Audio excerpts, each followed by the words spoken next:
The night wind of Argos whispers like the memories of stone walls that have heard too many vows of promise and oaths of betrayal. The wind slips through the rows of marble columns, creeps along the steps as smooth as water, then enters the room where the oil lamp flickers like an eye that knows fear.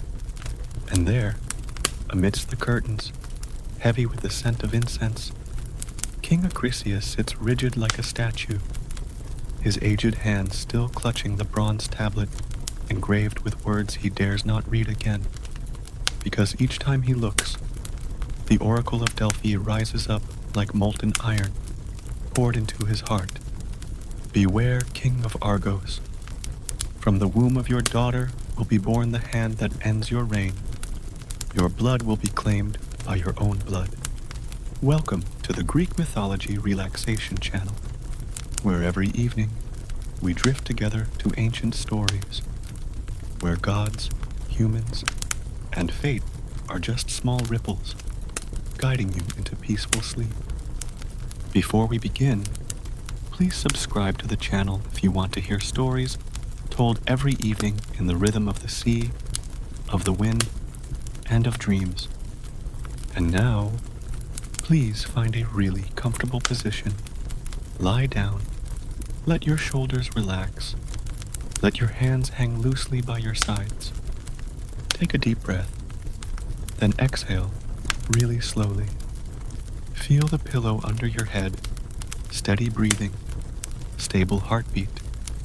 All you need to do is just listen and imagine. If your eyes close, if your breathing slows, just let it be. The story will continue, light as the wind passing through the moonlit field.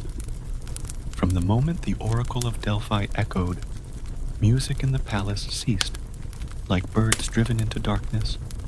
Storytellers were chased from feasts.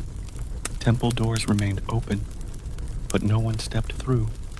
And underground, where stone and bronze embrace, like two jaws locked tight, a prison cell was forged, not to hold enemies, but to bury Danae, the king's only daughter, as if imprisoning the womb could imprison destiny, as if locking spring in a deep cellar would prevent green shoots from growing anymore. In the atmosphere reeking of metal, in the place where only a thin streak of light like a thread falls from the ceiling crack, Danae sits silently, her hand placed on the hem of her dress, as if keeping her heart from falling out of her chest. She looks up at that slit of light, not because she hopes to see the sky, which is too far and too indifferent, but because there, amid the glittering dust, she still believes she belongs to the world with the sound of waves, the scent of rice, the sound of women singing lullabies in the afternoon, and in a whisper that is both a prayer and a question with no one to answer, she asks the gods who established this order what her crime is, besides being born as the daughter of a fear. Time underground does not flow like on the surface. It does not move by footsteps, but seeps into hair, into bones, into the way people sigh. Then came a night, when the moon was red like an open wound across the Aegean horizon. The air in the bronze room suddenly swayed like the surface of water after a brushstroke.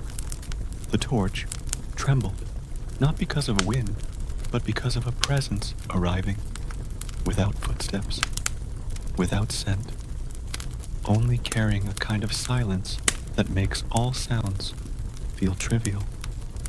From the cracked ceiling slit, like a just opened eyelid, a golden rain falls in soft glowing drops, each drop a star willing to descend near the mortal world, a whisper of the sky willing to understand, an imprisoned woman.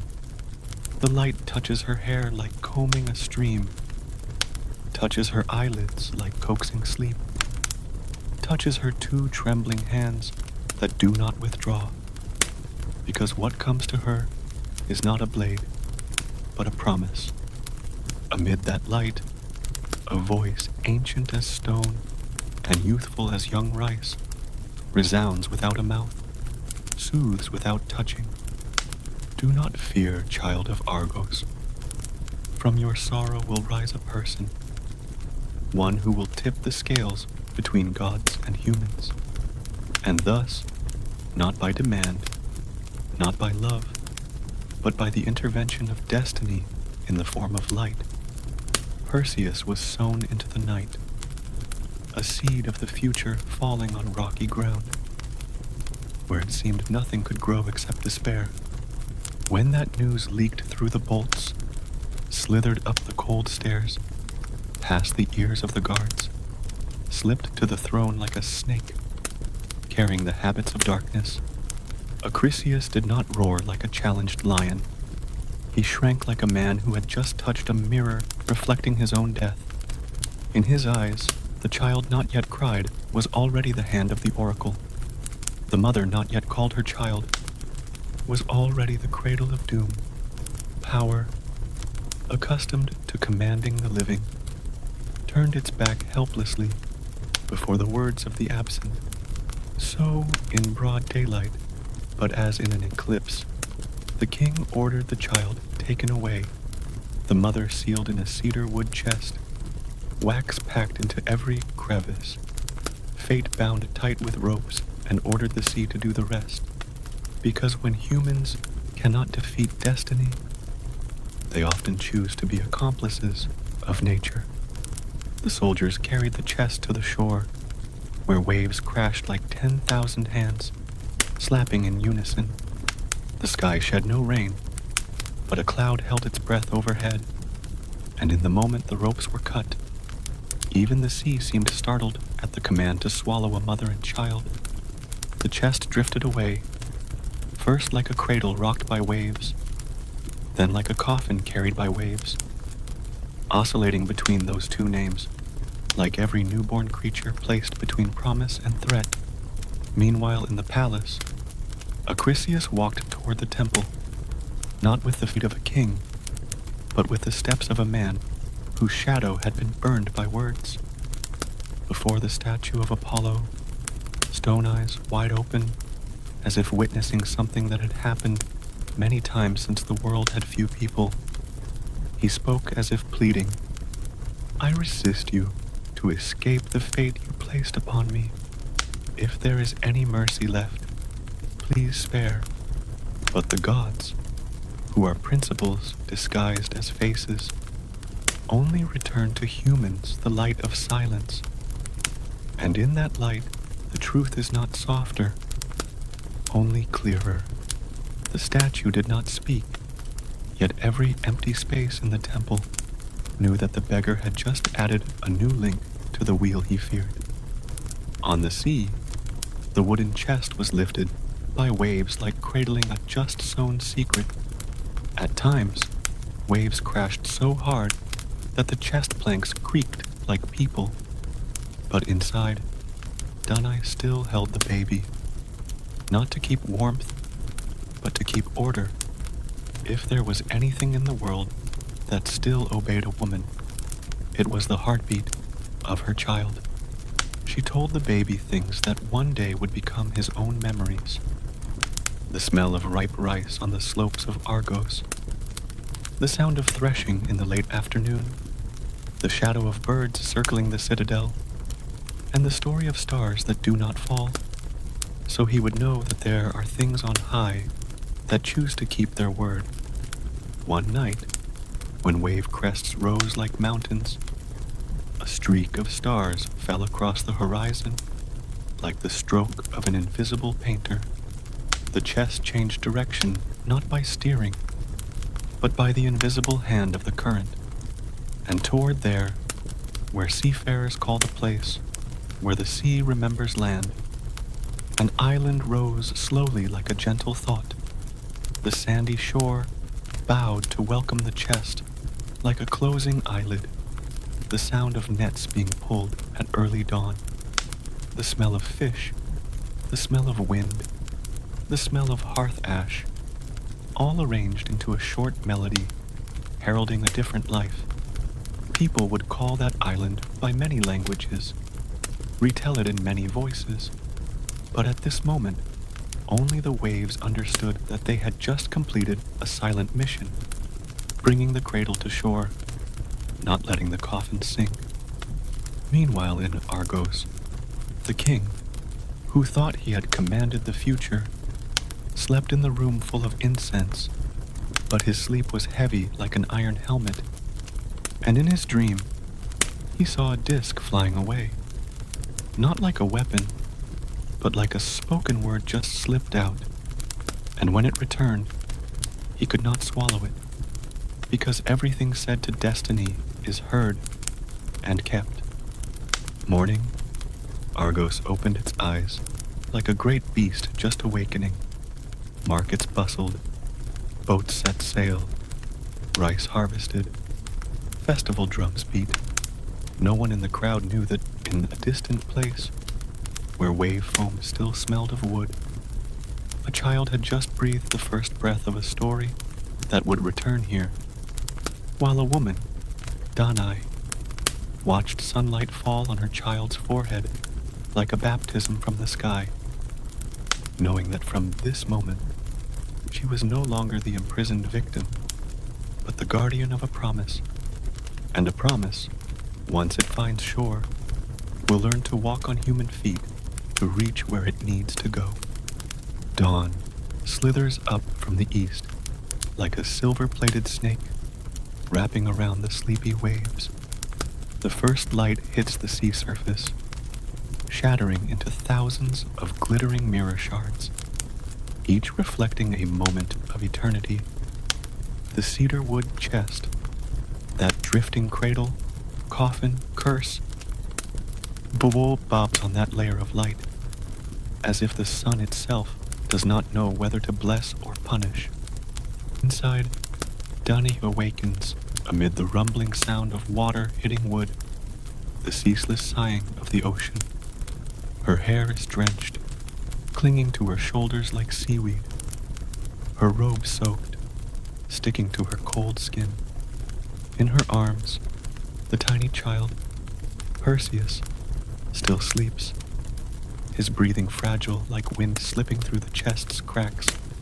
She does not know how long she has drifted, does not know if she is still alive by miracle or by destiny's delay, only knows that each time a wave strikes, her heart trembles in rhythm, and each time the wind howls, she softly sings, not to lull the child, but to lull herself. Sleep, child of light, whether the sea is angry or gentle, whether the gods hear or not, Mother will still tell you about a land named Argos. Her voice blends into the wind, and even the sea, which only knows to swallow all sounds, pauses as if to listen to that song. Perhaps because even the ocean, vast and arrogant as it is, cannot resist the one power that the gods have never fully understood, a mother's love. At noon, the sun reaches its zenith, hot to the point where the horizon seems to melt, blurring like a silk ribbon.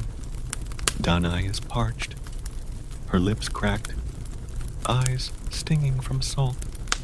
But in that fierce light, she suddenly sees, real or illusory, she does not know, a small rain falling from the middle of the fiery sky. No clouds, no wind, no sign foretelling. Just a golden rain, silent, pure, as if Zeus himself is sending his mark again, reminding that this child is of God and human, the result of two worlds that can never touch. Those drops of light dissolve upon touching skin, leaving a sweet metallic scent and a cool sensation running down the spine.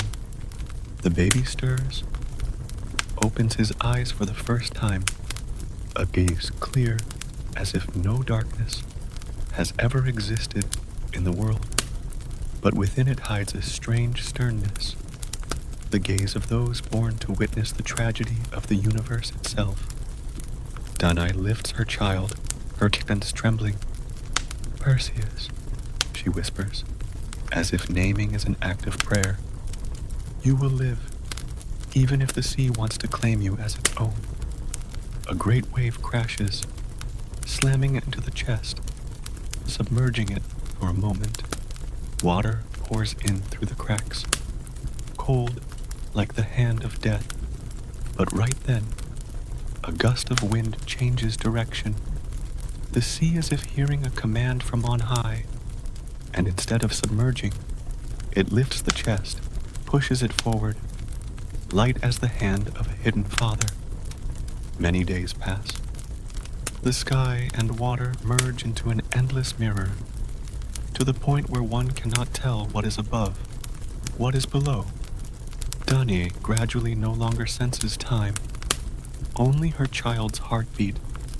Like a drum guiding through the night, she begins talking to Zeus, not as to a gui, but as to a strange man who left in her life both miracle and burden.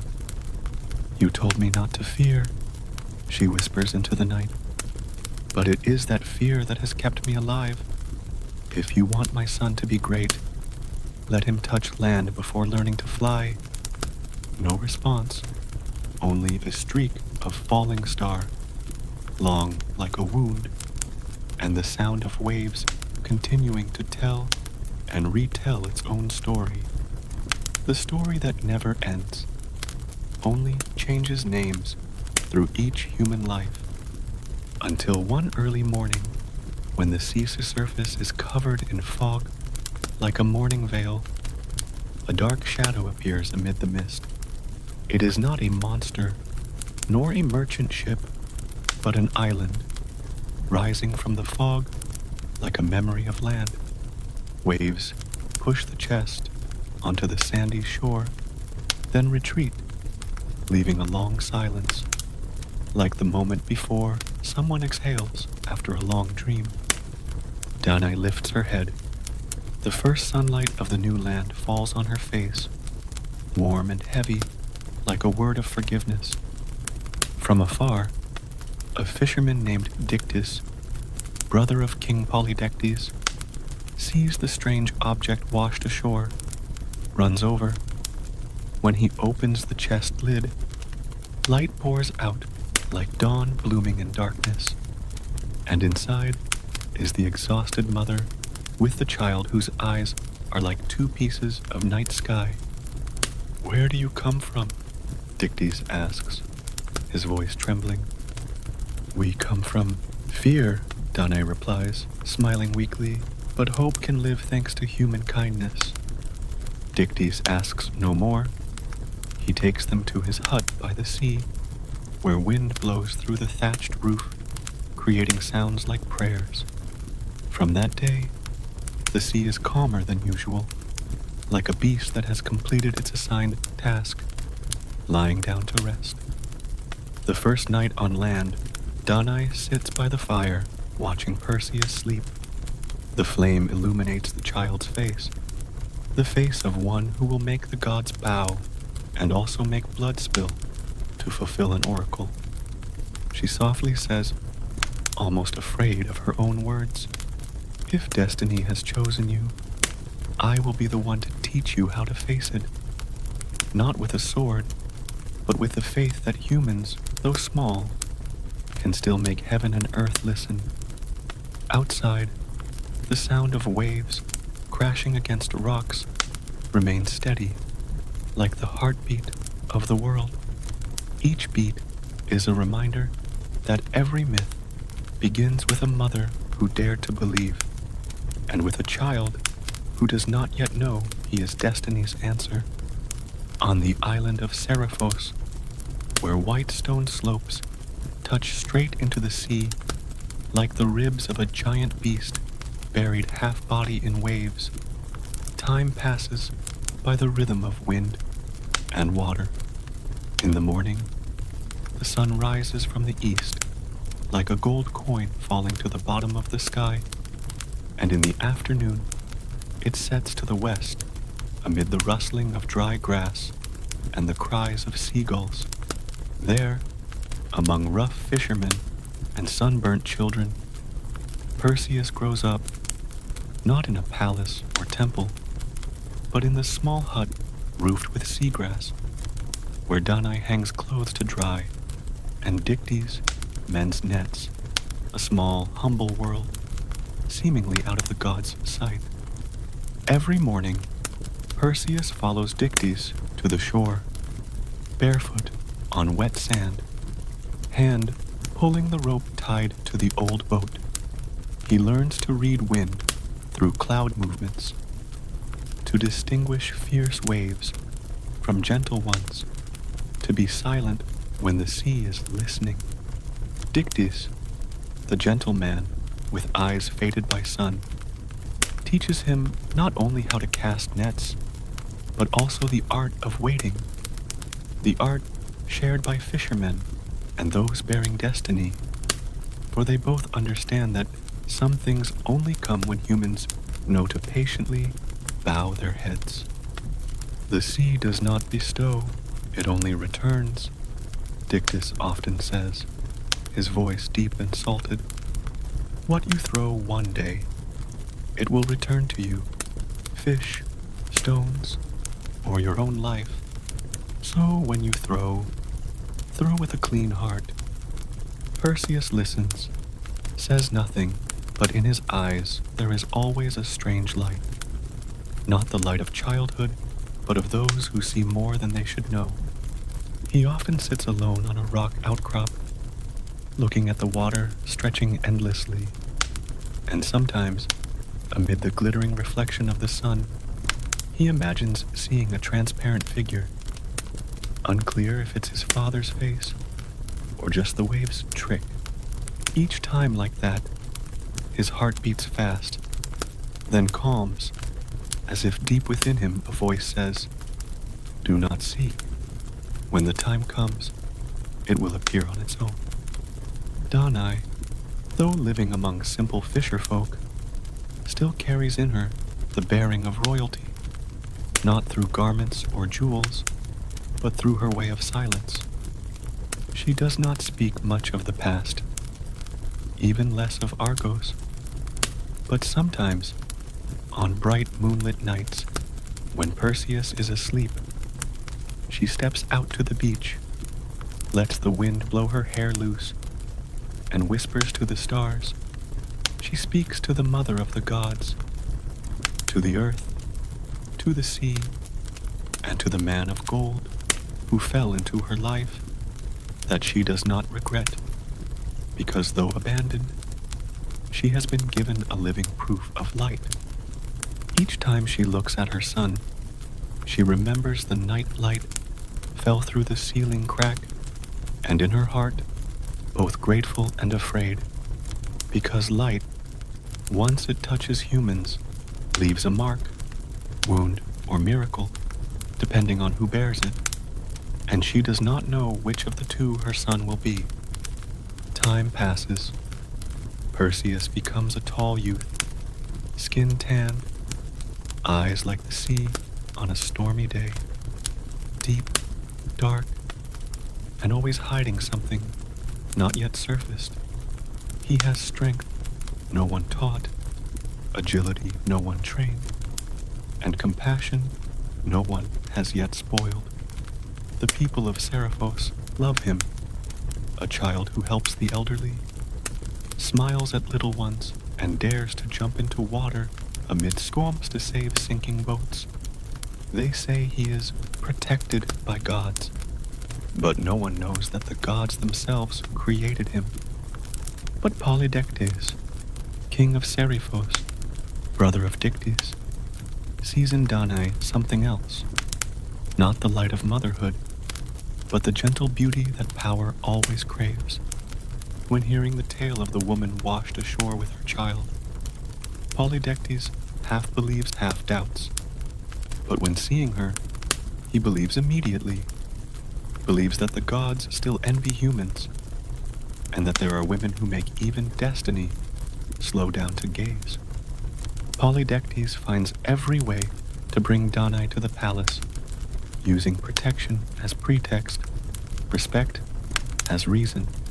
But Danae with eyes that have witnessed storms, and being tied in a wooden chest amid the ocean, understands very well the nature of words gilded. She refuses, gently but firmly, like a wind blowing through rock cliffs without leaving a trace. That very refusal makes Polydectes crave more, and Perseus, now a young man, becomes the only wall between ambition and the mother.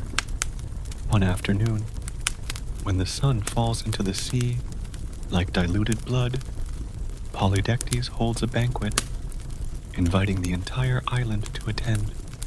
Wine flows, laughter rings, praises fly like confetti, and amid the clinking of glasses, he looks at Perseus with the smile of one who already has a knife hidden behind his back. "Perseus," the king says, voice smooth as wind, but carrying the smell of iron. "You say you are the son of a god, right? If so, surely you have enough courage to bring me the head of Medusa, the monster that even Spartan warriors dare not face." The crowd laughs uproariously, thinking it's a joke. But Perseus, in a strange moment, does not hear the laughter. He only hears the sound of the sea, the rhythm of waves crashing against rocks like the pounding heartbeat of destiny. In Polydectes' eyes, he sees the same fear that once dwelled in Acrisius's eyes. Fear before what they cannot control, and they call it by different names: arrogance, madness, heroism. He stands up, voice calm but resounding like metal. "If the king desires the head of Medusa, then I, Perseus, son of Danae, will bring it back. But keep your word that no one touches my mother while I am away." No one says anything. Wine stops flowing. Laughter ceases. A black bird flies across the tiled roof, and night falls on Seriphos earlier than usual. Polydectes smiles, a smile both satisfied and trembling. "So go, son of the gods," he says, "and if you return, I will believe that the gods truly care about humans." That night, Danae cries in silence. She knows well that oaths to kings are always roads with no way back. Perseus kneels, holds his mother's hand. "I do not go because of his words, mother," he says, voice trembling but firm.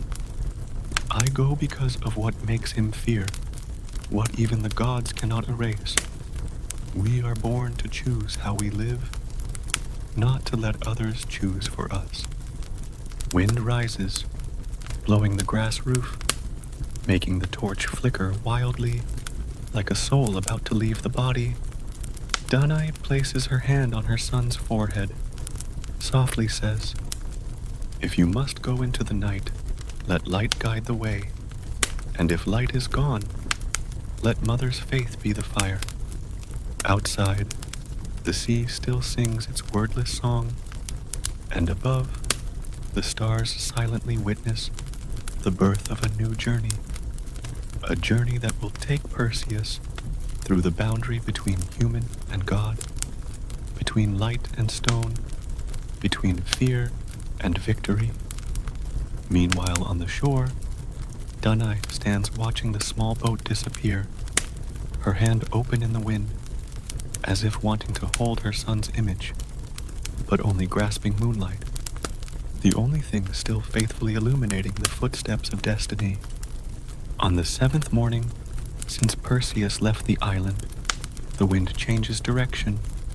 The sea is so calm, there is no sound of waves, only the thick, salty smell, as if the world is holding its breath to observe the young man rowing the small boat toward a region no one knows the name. Sky and water blend into each other, boundaries dissolve, seabirds stop singing, waves stop chasing, and the sun, though at its zenith, is covered by a layer of hazy light like smoke. No one can recount exactly that moment, only know that from then on, Perseus has left the human world without realizing it. The boat stops when the water shallows, revealing a strange sandy beach. Not white, not yellow, but ash-bright color, as if made from the half-burnt memories of centuries. In the middle of the beach is a black stone arch, looking like the open mouth of a beast, forgotten asleep in the earth's heart. Perseus steps down, feet touching the sand, cold as touching metal. He looks around, sees the gray sky, no wind blowing, no sign of life, only a thick silence that can be touched. In that moment, Perseus feels what every hero in mythology must face. The moment when the world itself stops breathing to see if the small human dares to take one more step or not. He calls out, but the sound is immediately sucked into the sand, disappearing like swallowed into an empty jar. He calls again. This time, the echo returns, but not his voice. Another sound, light and clear like wind passing through a sword blade, responds. You are not alone, Perseus. From mid-air, light flows down like golden threads. Two beams twist into each other, spin, then dissolve into two figures. One is a man in a long cloak, holding a staff entwined with serpents. The other is a woman in silver armor.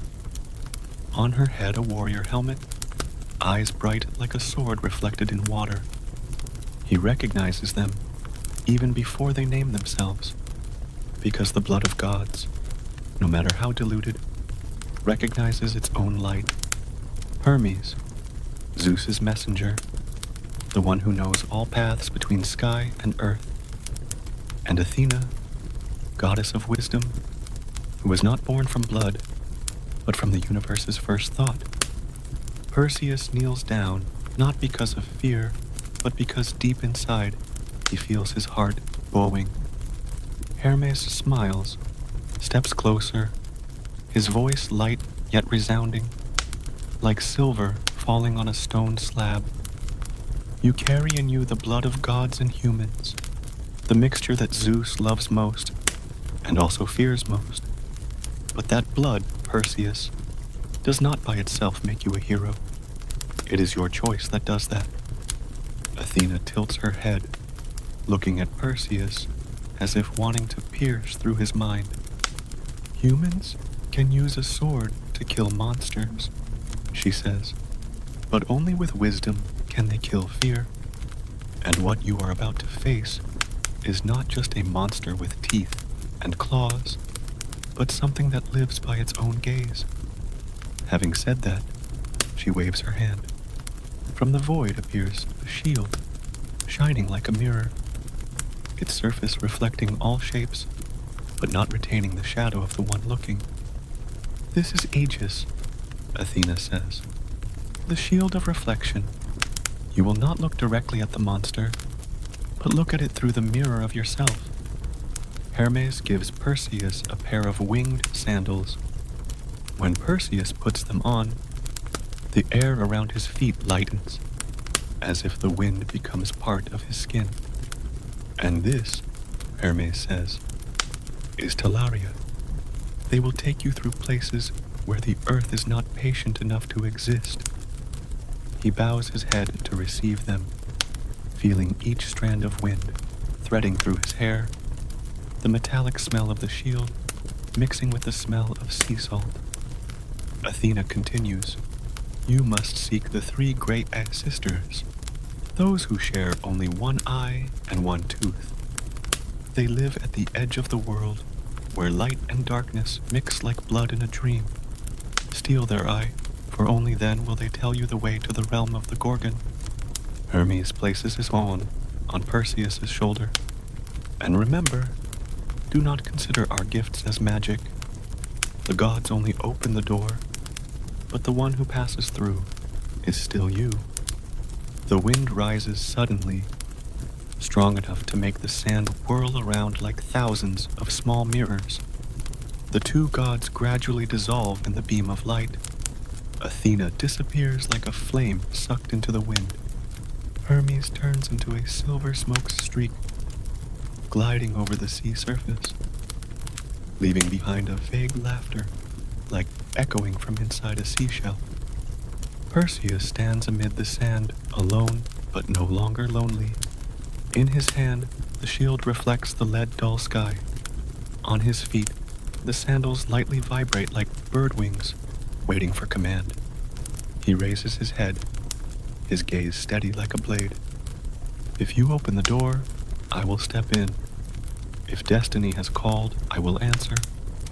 And so Perseus leaves the sandy shore, his feet lifting off the ground, light as dry leaves swept by wind, flying up amid the vast expanse, between sky and sea, between the world of humans and gods. The sky ahead gradually darkens, shifting from pale blue to indigo, then black like wet stone. Far away, the twinkling stars no longer form the constellations of Hyades or Orion, but arrange into a giant eye, the eye of the gray A, waiting for the one who dares to seek it.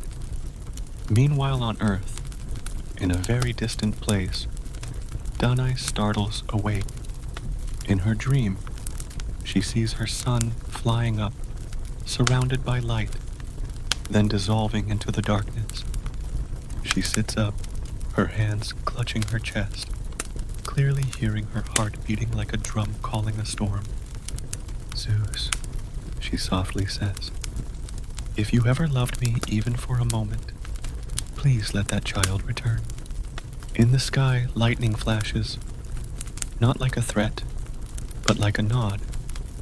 The sun fades gradually, like a torch burning in a bowl of water, leaving a dull gray atmosphere, thick with the smell of metal and cold ash. Perseus flies over the land that any map leaves blank, the last place of light, the northern edge of the world, where the sun never rises, but only peaks like the memory of a flame. Below is a dead sea, its surface without ripples, only reflecting the fading light of the sky, as if water and clouds are remembering each other. There, amid fog and stone, figures not quite alive nor completely dead slither along, silent, carrying the curse of having seen too much. Perseus lands when the wings are wet with dew and the wind becomes heavy. He feels the life in him being worn away gradually, as if each breath is drawn from his body to nourish this land. He walks, step by step, his footsteps sinking into the damp sand layer, not real sand, but the ash of forgotten dreams. In the darkness, 3 small flames flicker, wavering like 3 eyes opening and closing and opening. From there, 3 human shapes stagger out, draped in cloaks as if woven from spider webs and smoke, their hair white to the point of colorless, their faces blurred as if erased from memory. They move not by feet, but by breathing, like lost winds. And in their hands, only one single object passed back and forth, an eye, round, cloudy, vibrant, like a separate creature. Every time one speaks, the other is blind. Every time another looks, the one is silent. One eye for 3 souls, the Graiae, those born before even light, the keepers of the first memories of darkness. When Perseus approaches, they stop. The eye in the eldest sister's hand slightly turns direction, though unable to see, but seeming to smell the strange blood. Their voices resound, not simultaneously, but in succession, forming a long resonating chain, like three sounds into one breath. Someone steps here from the light side. I smell the scent of fire and metal. Not a dead person, not quite a living person, but carrying in the blood the scent of one who dares to ask. Perseus kneels down, holding tight the shield of Athena, looking into the reflecting surface without a shadow. I am Perseus, he says. I come to ask the way to the realm of the Gorgon. They say only you know. A hoarse laughter bursts out, not joy, but the groan of stone being torn. The middle sister replies, asking the way to the Gorgon is asking the way to the gaze itself. You want to kill the monster, but have you ever looked in the mirror and seen that the monster is looking back? Perseus is silent. He understands those words are not just a challenge. They are the warning of creatures who know well the limits of knowledge. He looks at them. 3 frail bodies, 3 ancient voices, sharing one eye. And in that moment, he suddenly feels pity. They are the incarnation of perception, knowing but not allowed to forget, seeing but unable to see enough. When they are busy fighting over the sight, Perseus waits for the moment the eye hangs suspended between 2 hands, and quick as a gust of wind, he reaches out and steals it.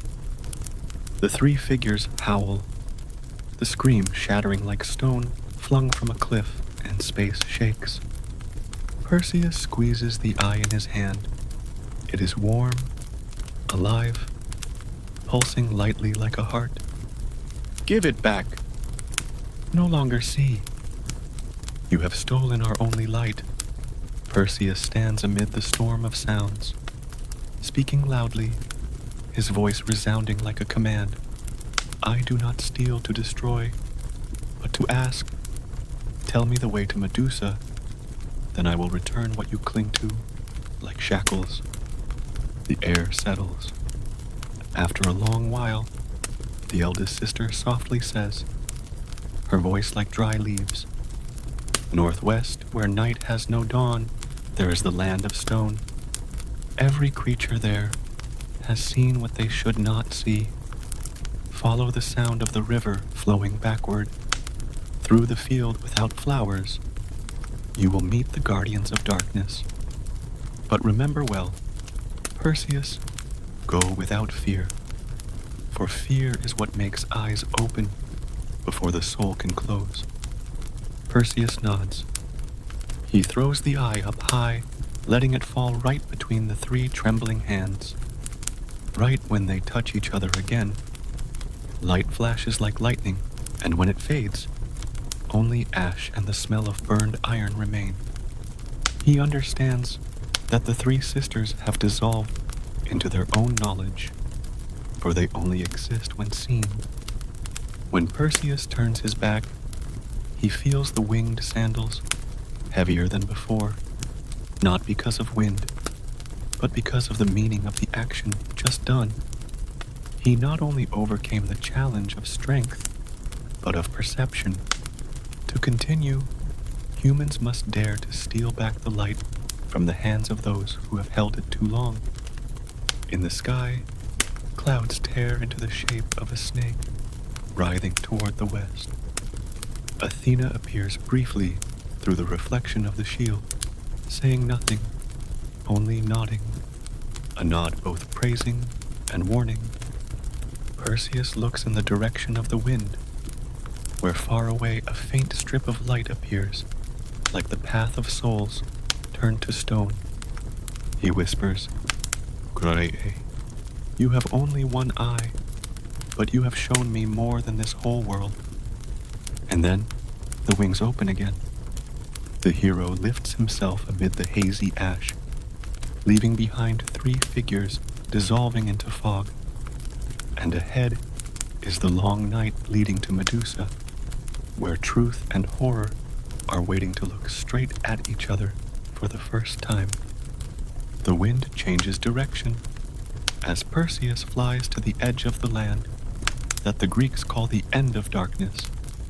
No more sky color, no more watercolor, only a single gray shade, like ash ground to the point of losing the concept of light and dark. Below his feet, the ground is not ground, but a dull mirror, covered by countless immobile human figures, bodies still keeping their last actions. One running, one praying, one raising a hand to shield the face. None of them old, none decayed. They stop in the most brilliant moment of life, then forgotten by time like sentences not yet finished. Perseus lands, his shoes touching the surface cold enough that he feels like stepping on the world's memory. He dares not breathe heavily, afraid his breath could shatter those bodies. Each shatter would be a scream suppressed for thousands of years. Wind threads through rock crevices, emitting a sound like whispering. Go, go, but don't look back. He walks slowly. In his hand, Athena's shield casts a pale gray light. From the shield's surface, patches of mist rise, drifting around him as if wanting to hide his form. In this place, light also fears, only daring to follow behind humans. The deeper he goes, the more the scenery changes. The stone blocks begin to grow into shapes of distorted faces, some laughing, some crying, some screaming in silence.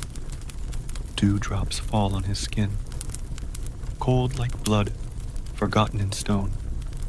In the sky, no sun, only a distant halo, hazy like light shining through a water curtain. That is the direction to the realm of the Gorgon.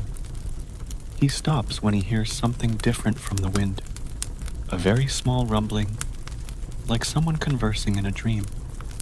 He raises his head. Before him is a statue larger than life-size, but the face vivid enough that he can see the veins under the skin. Only, all are transparent stone. He touches lightly, and that voice resounds again, fragile like breath. Don't trust the wind, for the wind carries the voices of the dead, and the dead still crave those who know how to listen. Perseus steps back, realizing this is not a statue of a person, but souls held between life and death, turned to stone, but not yet fallen into oblivion. He feels chilled, but still continues. To a narrow mountain crevice, he sees a river flowing backward, the black water, thick, flowing upward toward the sky. On the water surface reflect countless faces, like a sea of people emerging from the past. Each face appears only for a moment, then bursts into bright foam. Athena had said, "Follow the river flowing backward, it leads to the Gorgon." But no one said that its water sings. That singing is not like human voices. It is the harmony of thousands of whispers, men, women, children, elders. They do not sing about death, but about oblivion, a chorus of those who once wanted to be remembered.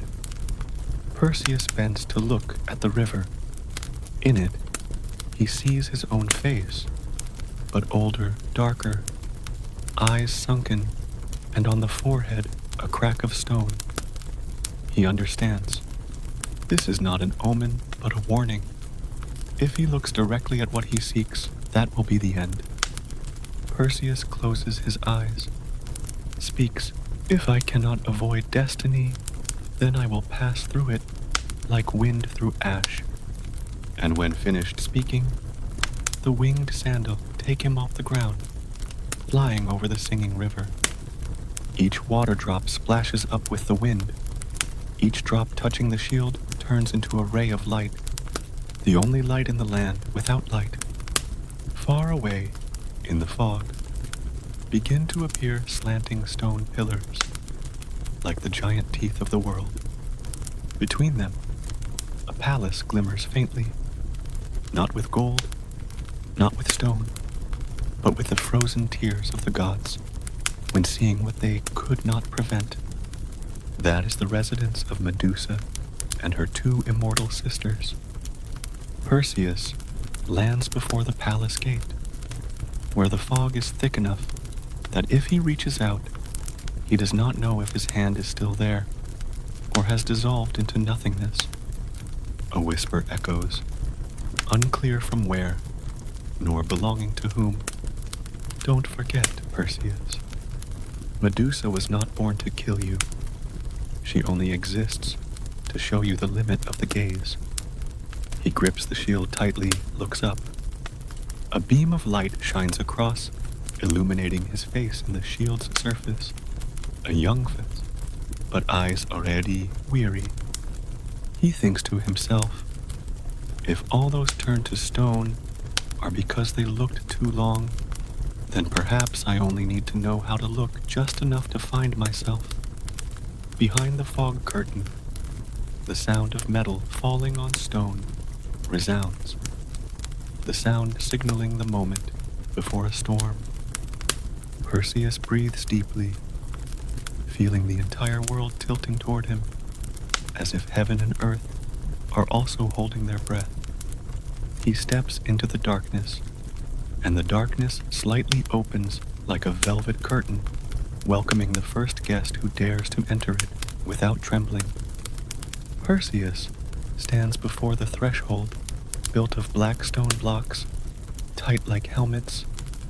On both sides are rows of low columns, carved with snake motifs in ancient craftsmanship, the floor paved with flat stone slabs, polished by time and intruders' heels.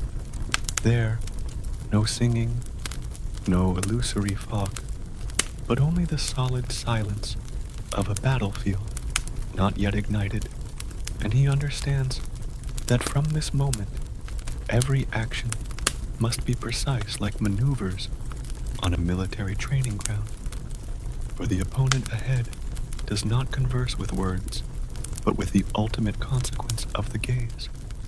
Inside is a long room, low ceiling, light falling in from square skylights, creating rigid patches of light and dark like ranked formations layering.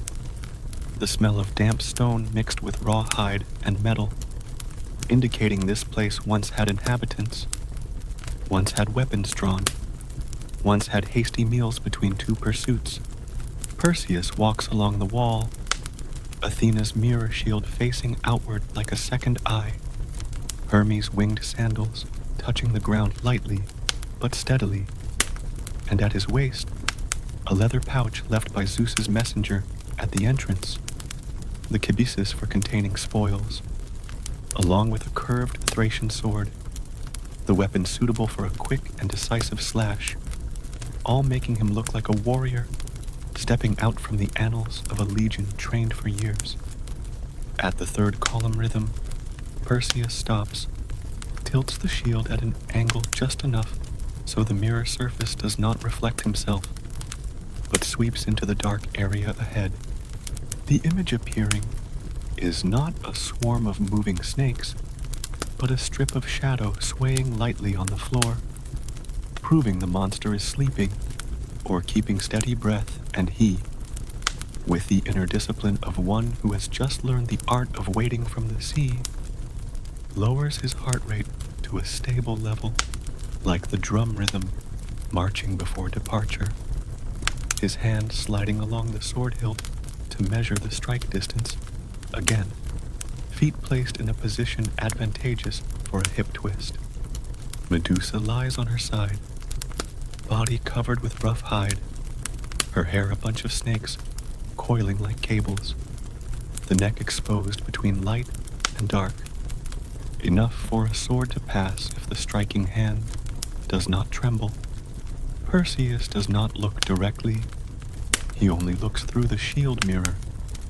determining 3 points: left shoulder, left ear, neck hollow, and he understands that a horizontal slash, low and quick, will minimize risk more than a downward chop from above.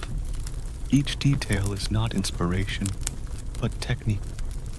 The technique that has brought so many armies through passes thought impassable, and now it will bring a human through the boundary between living and turning to stone. Perseus slides a step. No, don't accept the air, parting by the sword blade when leaving the sheath. A thin metallic gleam, like a taut string. The slash follows the predetermined trajectory. Low, horizontal, compact, not flashy, not superfluous, like a short command in battle. Advance, strike, finish. The iron blade touches Medusa's neck, with the dry crack of metal meeting hard tissue, then pierces through. And right in that moment, the swarm of snakes on the head awakens, springs up, mouths open, but too late, for the head, with eyes still closed, separates from the body in a neat circular motion, blood spurting in a narrow stream, smoking when touching the stone floor. Metallic smell rising heavy, like the smell of polishing armor before a review day. Not letting time pass more than one breath, Perseus slides his left hand down to support with the mirror shield, right hand pressing the open kibisis pouch ready, the motion proficient, like the action of packing and sealing a battle flag after capture. The head falls neatly into the pouch, the pouch mouth pulled immediately, locked tight, and the shield raised as a barrier, for he knows that Medusa's 2 immortal sisters, Stheno and Euryale, somewhere in the palace area, have heard the iron tearing sound and rising blood smell. They will come not in the manner of patrol soldiers, but in the manner of guardians. That is fast, straight, without warning. The scream resounds, like a trumpet alarm command. Not sorrowful, but angry. Not prolonged, but concentrated.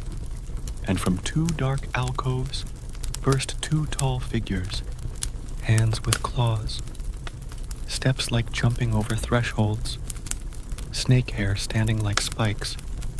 Perseus does not retreat.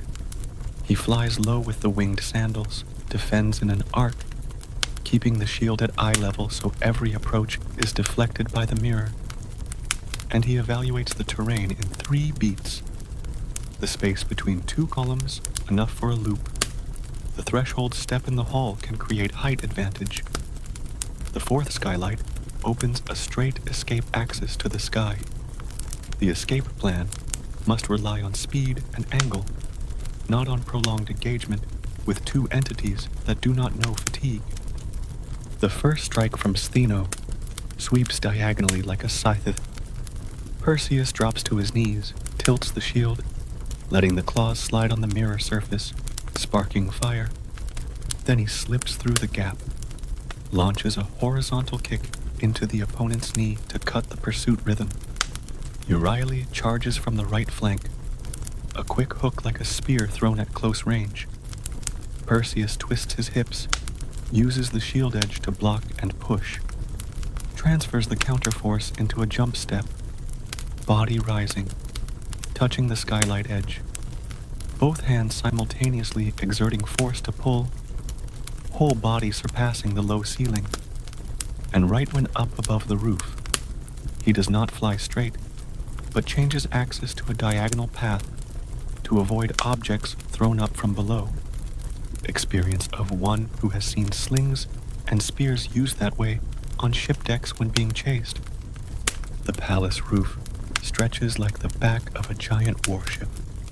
Wind from the border blowing fiercely through, carrying the smell of salt, a sign that the direction to the sea is closer than he thought. Perseus presses his body down, accelerates, and when the screams behind have receded, He then allows himself to lower his heart rate, checks the kibys's straps again, verifies the lock, then secures the pouch close to his hidden hip, so Medusa's head cannot accidentally reveal through the fabric edge, for he knows every carelessness in post-battle can erase the entire achievement of the fight. Right when he is about to leave the roof, the ground behind shakes lightly, not due to the footsteps of the two Gorgon sisters, but due to a force erupting from within the palace. Perseus glances back just in time. From the still-hot blood wound burst two entities, a white steed with wide open wings, thick, tense force like sails, mane shining under the sun like old reins in an armory, and a knight holding a spear, posture like carved, that is Pegasus and Chrysaor, two forms born from Medusa's death, according to the old law of the world, the law that annals have recorded. At the place a monster falls, a new power will be born, and where a battlefield closes, another door will open for the next movement. Perseus does not express dreaming or astonishment. He immediately evaluates tactical usability. Pegasus can be a flying horse, leading the way out of the pursuit area, reducing exposure time in the air. Chrysaor, though a newborn being, holds the spear correctly on axis, can act as a blocking force in one beat if the two Gorgons catch up to the roof. He extends his hand to calm the horse, a short, firm motion, like a soldier soothing a warhorse before mounting through the city gate, then exerts force to jump, places himself on Pegasus's back in a compact motion, locks thighs, lowers center of gravity, the other hand grasping the pouch strap like holding a flag.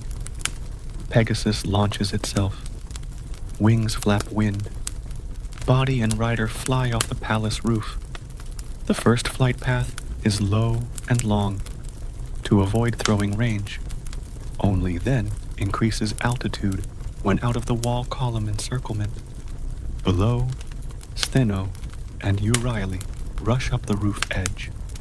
The chasing screams like the urging commands of an impatient general, but the distance has opened and the sea surface appears wide like a dry plain under harvest season, promising a clear, straight escape axis with few obstacles. When already in the area, no longer at risk of being caught by reach, Perseus does not slack. He releases a strip of cloth from the pouch tail, fluttering like a flag, not to show off spoils, but to verify wind, measure direction and force, choose the route back to the south where Seriphos lies, and with each time Pegasus lands, to catch breath on a rock outcrop, he checks shield, kibyssus, sword again, sees them still in ready posture. For one who survives after the opening battle, often falls in the second, if thinking that the war has ended. On the withdrawal road, Perseus stops at a dry stone shore strip, where fresh water is exposed in rock hollows, like storage jars erected along the army's retreat road. He lets Pegasus drink, washes the sword, tightens the pouch straps again, and according to the etiquette ingrained in every soldier's bones, thanks with a short salute motion toward the north, where the enemy holds, not to beg mercy, but to acknowledge that the just past battle was conducted in order, correct objective, correct timing, correct method. When the afternoon shadow has tilted, the horizon opens a warm green strip. Seabirds reappear in flocks, and the wave sounds carry the familiar rhythm of fishing ports. Perseus knows that the first campaign has completed reconnaissance, infiltration, target elimination, recovery, withdrawal, all in a closed cycle. neat like the lines in an annals scroll. So when someone asks again about the method, the recorder only needs to read continuously without adding or subtracting. Night falls, he sets up a field camp on a safe rock promontory, ties Pegasus, pillows his head on the shield, hugs the kibsis, close like a soldier, hugging a marching document chest, eyes watching the stars, not to find strange omens, but to orient, remember the flight path, tomorrow morning. In the quiet of the training ground, after practice hours, Perseus does not dream, and also does not philosophize. He only reviews the /met standard, recovery operation correct protocol, withdrawal correct wind axis, 0 losses, tomorrow to Seriphos, handle Polydectes according to signed conditions, return freedom to Danae, and end an internal threat before opening to the next campaign on the Eastern Sea region, where there are other tasks that Destiny has already scheduled in the calendar. And thus, a peaceful night passed, not mysterious, not dreamlike, only the schedule of one holding in hand the evidence of a necessary victory. And the next morning, when the south wind rose steadily, Perseus pulled the reins, letting Pegasus charge toward the thatched roofs of Seriphos, carrying the leather pouch, heavy like a sentence and light like a flag, to complete the part of the work that any commander would call returning to court and executing judgment. When Perseus returned to Seriphos, the summer sea wind had changed direction, blowing along the rocky coast, creating a long howling sound, like a horn signaling news for fleets returning after the fishing season. Under the slanting sunlight, layers of silver waves crashed against the cliffs like drumbeats, and amid that music, Pegasus's wings spread wide, carrying the hero down to the familiar sandy shore, where his old footprints had once been imprinted when he was a child following Dictys to learn net casting. Seriphos remained the same. Fishing village, leaf roofs, smell of salt and pine oil, sound of wild chickens, sound of forging hammers, all composing a simple harmony of an island nation living by the sea. But above, at Polydectes' palace, everything was different. New banners erected, guards doubled, and in the stone-paved courtyard, young soldiers in red bronze armor lined up as if the king was awaiting a diplomatic delegation. Perseus walked through them, not slowly, not quickly. Athena's mirror shield slung across his shoulder, the cabesus, leather pouch, worn cross-chest, curved sword hanging at his side. The entire equipment carrying the style of a warrior who had just ended a campaign on the outer borders and was about to step into the victory report ceremony. In the great Kuptii hall, Polydectes sat on the throne between 2 rows of columns.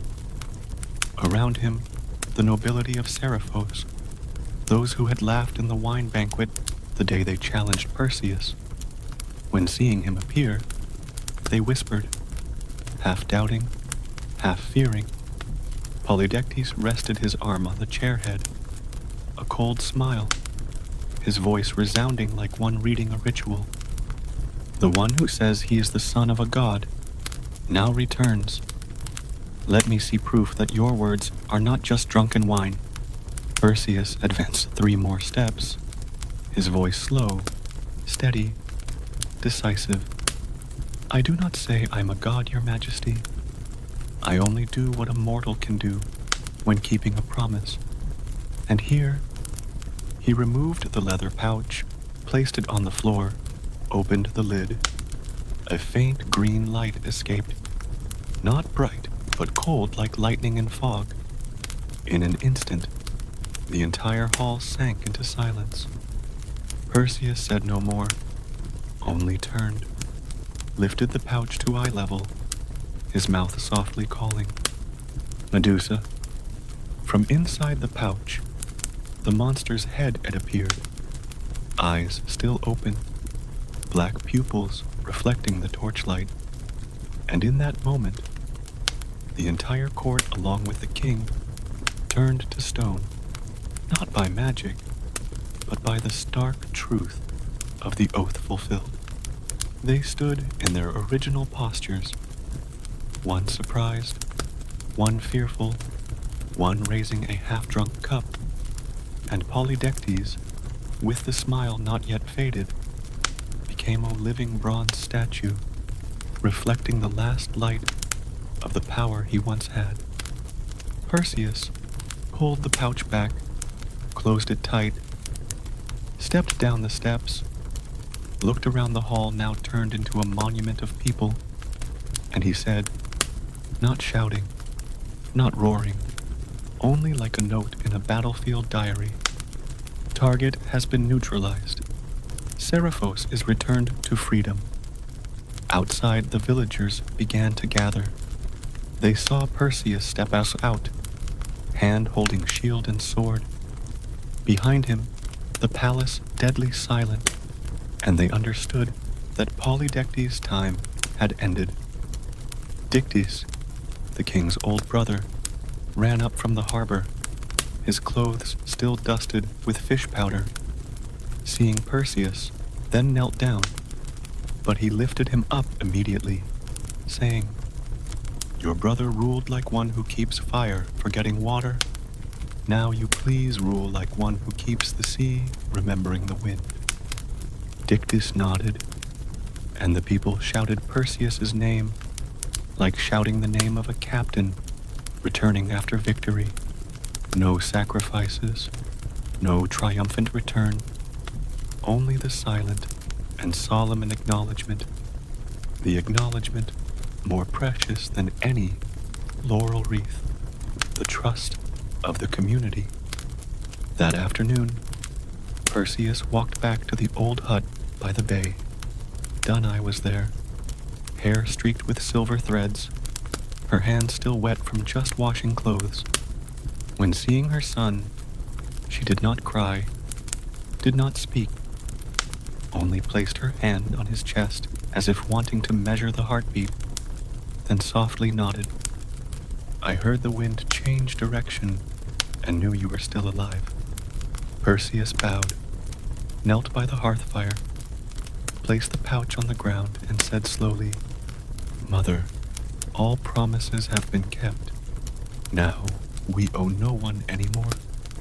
Danae looked into her son's eyes, the gaze no longer that of the fearful mother of old, but of one who had understood that her son's fate had surpassed her hands. She only said one sentence, "The gods create storms, but it is humans who know how to bring the boat to shore." The next day, Perseus organized a military-style funeral for Polydectes and those who had been turned to stone. He did not break the statues, nor remove them, but had them erected in rows in the palace courtyard, considered as steles of a dynasty, and he issued an order. Everyone passing must bow their head, not because of fear, but to remember the consequences of thoughtless words. When affairs stabilized, he handed the rule of Seriphos to Dictys, reforged the sword, carefully packed the leather pouch containing Medusa's head, and prepared to depart. The next objective was not combat, but to return the treasures to the gods, Athena's shield, Hermes' sandals, and the monster's head to the temple in Argos. Like how every warrior, after completing a mission, must return equipment to the national armory. Before leaving, the people of Seriphos saw him off to the harbor. Children threw sea daisies into the water. Elders raised hands in salute. Pegasus, after days fed with oats, stood ready, wings lightly vibrating, like waiting for command. Perseus turned back to look at the village, said loudly, "Keep the sea like keeping the roof. Every victory is meaningless if tomorrow lacks meals for the children." Then he grasped the reins, let the horse take off, flying up toward the northwest, where Argos lay at the foot of the snow-covered mountain range, the final leg of a long campaign. Under the sunset, the shadow of man and horse merged into a single black streak, flying amid the copper-red sky background. And in Seriphos, the senders only saw a small dot amid the sea, small like the final period, closing a page in the annals of the hero Perseus, son of Danae, descendant of Zeus, the one who brought order to a kingdom by the strength of his own mortal hands. When Perseus and Pegasus crossed the White Rock Range north of Seriphos to head toward the mainland, the sky was entering late summer, south wind thick with salt smell and ripe rice smell. The horizon opened to strips of plains, where sunlight poured down evenly like rows of golden columns.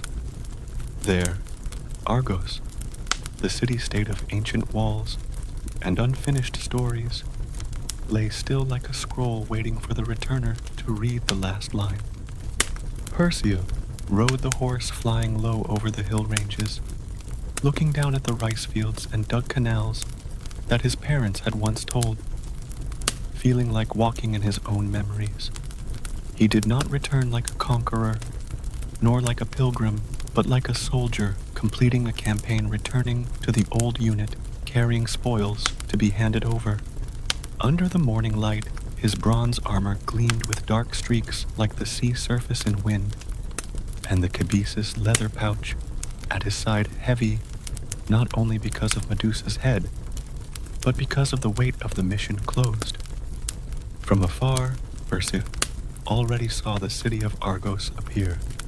High walls, watchtowers, stone gates, all still as in memory. On the gate was the symbol of god Apollo, the bronze lyre, sign of light and prophecy. There, many years before, the oracle had been spoken and determined an entire bloodline. Now, the bearer of the oracle had returned. Before entering the city, Perseus stopped by the Inachus River, removed the leather pouch, bent down to wash his face, let the water flow through his fingers, and softly said, "O old land, I return not to seek revenge, but to pay the debt of words. If destiny has recorded, let it complete itself according to heaven's law." Pegasus bowed its head to drink water, then raised up neighing softly. That was the signal for the beginning of an end. In the city, news of the victorious hero carrying Medusa's head spread quickly. The people went out to the streets, not believing their eyes when seeing the young man riding the winged horse advance into the square. They shouted Perseus's name like shouting a god's name, but he raised his hand, signaling silence. "I am not a god," Perseus said, voice resounding but gentle. "I am only an Argos person, bringing back the light of you yourselves." Amid the cheers, Acrisius, the old king of Argos, stepped out from the palace, his hair silver, back slightly hunched, but eyes still with the gleam of one who once believed he could outwit the gods. When looking at Perseus, he stopped, whole body as if frozen. In that moment, the years, the decisions, the fearful nights, and restless dreams rushed back at once. He recognized Danae's face in that young man, and understood that all he did to avoid fate had led that very fate here. The air in the square froze. Everyone looked at the two men, one old, one young, standing facing each other, like two ends of the same story. Perseus knelt, Your Majesty, I am Perseus, son of Danae, the one once thrown into the sea because of the oracle. I return not carrying dagger and sword to demand debt, but to close a vortex that has dragged on too long. Acrisius trembled. He stepped forward a few steps, looked at Perseus, then looked around, as if not knowing what to do with his own hands. He said, voice hoarse, "You resemble your mother more than I imagined. I once feared the gods' gaze. Now I fear the gaze of humans." Perseus replied, "No one avoids the gaze of history, your Majesty, Father." According to custom, Perseus invited the king to attend the Thanksgiving sacrifice ceremony he organized at the city's arena. This was both a ritual to offer spoils and an occasion for the people to witness the reconciliation between generations. Perseus set up the bronze disc, throwing, the sacred sport used in festivals honoring god Zeus. That afternoon, the competition field was packed. On the stands, Acrisius sat in the front row, beside the elders. Perseus removed his armor, bare-chested, the firm arms of one who had held a sword all his life. He bowed his head, prayed, "O Zeus, you who sowed me from light, today I return to you this glory. Please let it end not with blood, but with tranquility." Then he held the bronze disc, heavy object, sharp edge, surface engraved with the constellation Perseus, newly appeared in the sky. He twisted his body, threw hard toward the distance. The disc flew, glittering in the sun, drawing a perfect arc. The whole field cheered in unison. But when the disc fell, a short scream rang from the stand area. The disc, following the sudden wind change direction, flew off course and hit Acrisius, who had just stood up to see clearer. Everyone rushed over. Perseus dashed down, lifted the king, but too late. Acrisius looked at him, eyes gradually clouding, a pale smile fleeting across his lips. "So the oracle has finished?" Then he slumped, light as ashes. After the funeral, Perseus stood alone before the ancestral tomb, hand placed on the stone stele engraved with lightning bolt, symbol of the house of Argos. "No horns, no cries," he said slowly, voice steady. "No one avoids destiny, but humans can choose how it is written. The Oracle of Delphi has completed, not by hatred, but by a game of wind. From now, I will rule not by fear, but by order." The people of Argos bowed their heads. They not only honored him as king, but as the one who brought mythology back to the order of history. Several years later, Perseus rebuilt the city of Argos, expanded cultivated land, established bronze casting workshops, dug irrigation canals, built Athena's temple by the Enicius River to thank the goddess who granted him the life-saving shield. In the temple, he placed Medusa's head in the relief so that the power of that gaze protected the city instead of destroying it. On the temple inauguration day, Danae, now with silver hair, was invited to sit in the honor row. When Perseus advanced, handed her the bronze laurel wreath, she only smiled. "I once said, you cannot avoid the storm, but can bring the boat to shore. Now you have docked." That evening, wind from the sea blew inland, bringing salt scent and seagull cries. Perseus stood on the city wall, looking far, where the constellation named after him had just been named by the priests in the sky. No gods' voices, no new oracles, only a man armor on shoulder, hand placed on stone railing, looking toward the horizon, where light and darkness always switch places, and in between is Argos, the city of humans, of memories, of order. And thus, Perseus' story closes like a complete annals. A person born from light, exiled in the sea, grown among mortals, assisted by gods, defeated the monster, returned to eliminate tyranny, and finally closed destiny with an unintentional but timely action.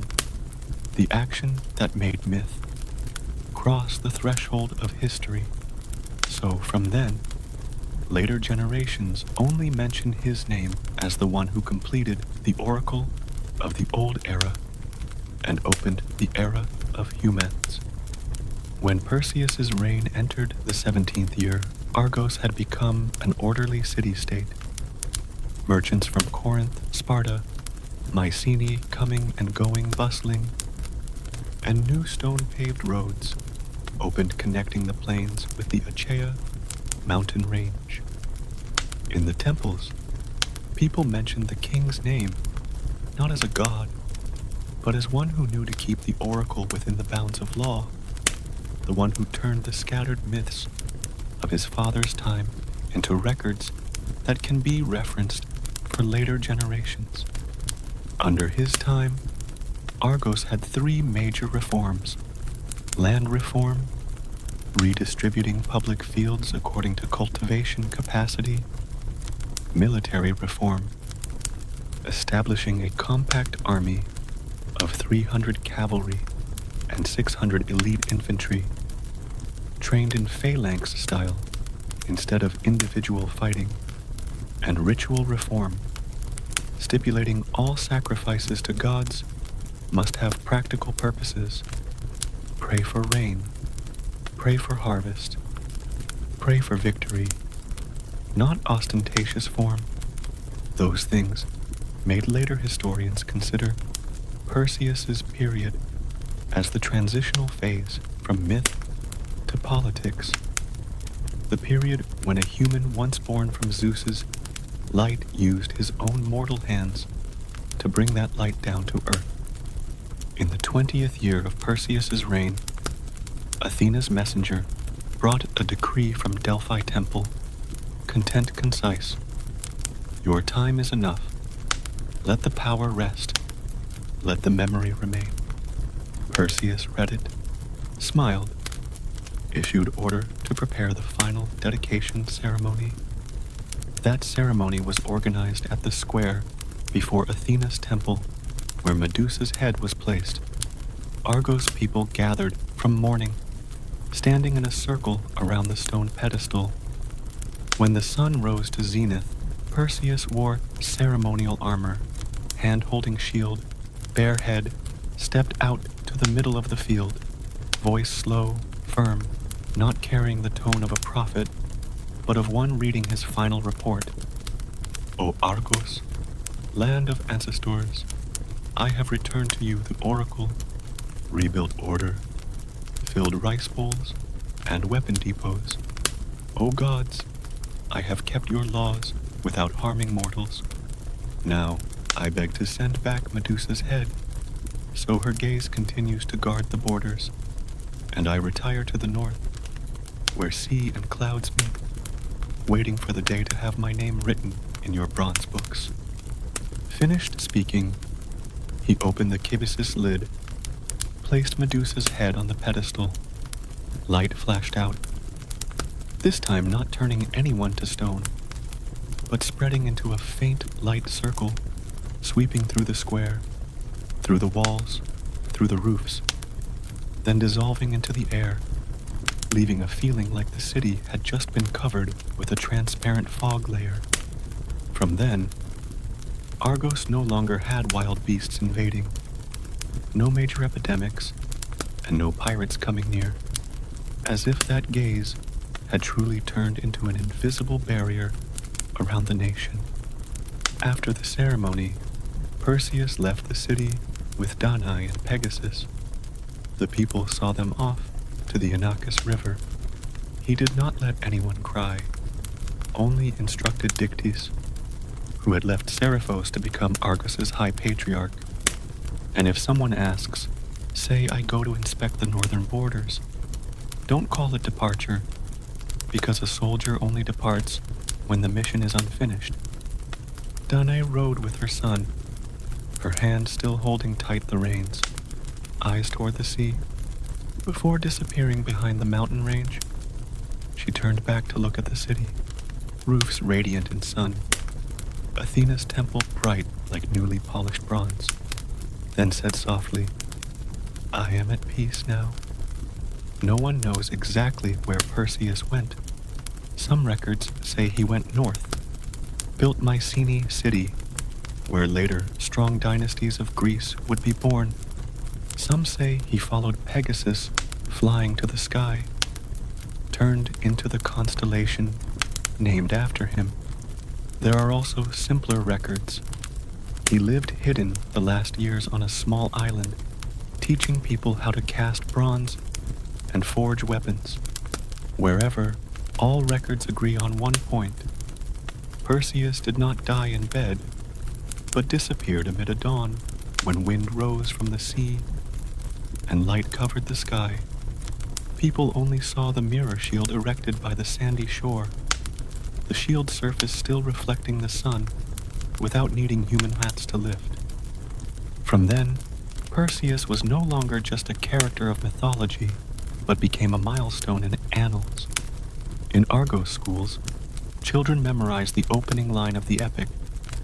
The third year after the day the king completed the oracle, sky without wind, people without chaos, fields good harvest, fish full stores, and the one ruling the city knew to stop at the right time.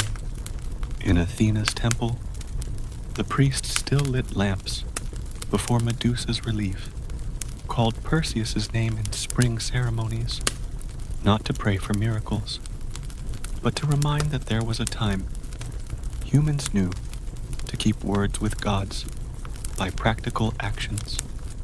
On the night sky, the Perseus constellation rises after Orion sets, arm raised high, hand holding Medusa's head, standing amid light strips, like guarding the boundary between past and present.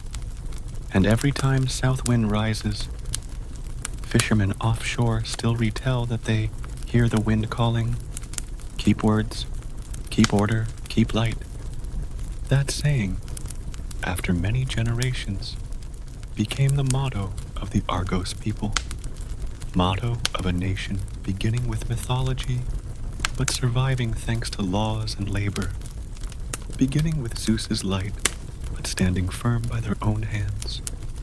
And thus, Perseus's legacy does not lie in Medusa's head, not in the winged sandals or mirror shield, but in the place where he proved that myth, when retold by actions, will become history.